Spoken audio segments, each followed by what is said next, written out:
ఎన్నికలు జరుగుతున్న వేళ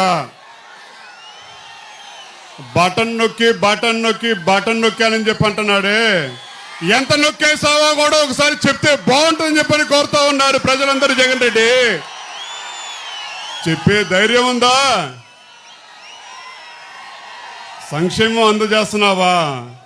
సంక్షేమం పేరిట పేద ప్రజల కడుపు కొడుతూ దోచేసుకుంటూ ఉన్నాడు ఈ జగన్ రెడ్డి. సింహం బయలుదేరిందని చెప్పంట.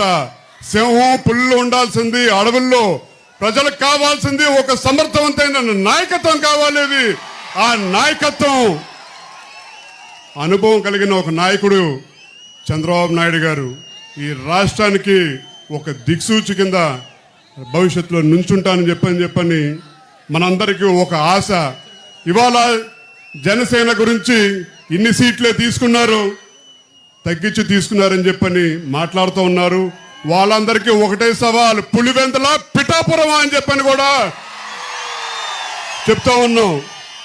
ఒక అనుభవం, తెలుగుదేశం కార్యకర్తలు జన సైనికులు కలిసి పోరాడితే తప్పకుండా ఇది కూటమి విజయం కాదు, ప్రజా విజయం కింద సాధిస్తారని చెప్పని కూడా ప్రతి ఒక్కరికి నమ్మకం ఉంది. కాబట్టి ఇవాళ ఈ ప్రాంతంలో ప్రభాకర్ని అలాగే మహేష్ యాదవ్ని మనందరం గెలిపించుకునే బాధ్యత మనందరం తీసుకుందామని చెప్పుకుని కూడా కోరుకుంటూ, భవిష్యత్తులో మనందరం భవిష్యత్తు వాళ్ళ చేతిలో పెడతాం. ఈ 2 వారాల పాటు మనందరం కలిసికట్టుగా పోరాడదాం. కులాభిమానం, ప్రాంతాభిమానం, మతాభిమానం అని చెప్పంటున్నారు. కానీ భవిష్యత్తు మీద, భవిష్యత్ తరాల కోసం మనందరం కలిసికట్టుగా ఉంటే తప్ప ఏది సాధించలేమని చెప్పని కూడా తెలియజేస్తూ,